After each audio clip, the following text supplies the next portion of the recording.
watching FS Iron Video. ভিডিওটি ভালো লাগলে আমাদের চ্যানেলটিকে সাবস্ক্রাইব করে আমাদের পাশে থাকা বেল আইকনটি প্রেস করে আমাদের সাথে 12টা জায়গায় জিতেছিলেন ভাইজান, খাতা কলমে ছিল পুরো পাশে।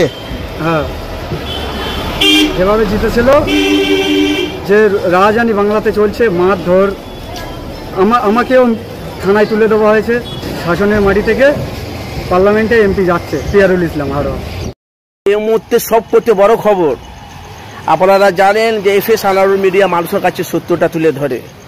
আজকে ISF এর কর্মী যিনি পিয়ারুল ইসলাম, ওখানকার মানুষ তারা বলছে 2026-এ বিধানসভা ভোটে ওনাকে জিতিয়ে আমরা ওনাকে পার্লামেন্টে পাঠাবো। সেই চিত্র কিন্তু আপনাদের কাছে সরাসরি দেখাবো। দেখুন ISF এর কর্মী অথচ ISF এর নেতারা কি বলছে।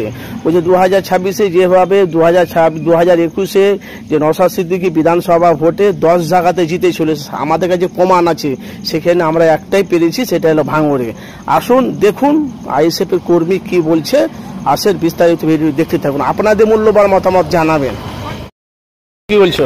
অশোক দাস যেভাবে রাস্তাঘাট থেকে শুরু করে বলছে উন্নত, যেভাবে রাস্তাঘাট খারাপ, এভাবে বাংলার মানুষ আর দেখতে চাচ্ছেন। কাকে? কোন দলকে? 2026 সালে TMC-কে। কোন দল? মানুষ এখন সত্যপূর্ণ ভাই ISF এর পাশে আছে। নওশাদ সিদ্দিকী ওই জন্য হাতকে শক্ত করতে 2026 সালে ভাইজানের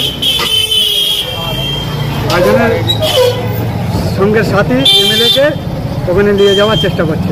আচ্ছা, বাংলাতে 12 কোটি মানুষ আছে কম বেশি, ISF এর দলটা কতটা মানুষের কাছে জায়গা পেয়েছে? দেখুন, তুমি তো বলছো আমি ISF এর সভাপতি, বলো। যেভাবে 2021 সালে 12টা জায়গায় জিতেছিলেন ভাইজান, খাতা কলমে ছিল পুরো পাশে।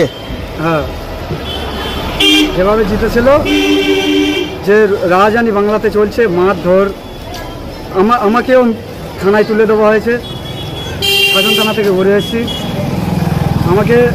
আমি গাঁজা খাই না, আমার গাঁজার কাছে ফাঁসিয়ে দিয়েছিল এই দলটা করার জন্য, ISF দলটা।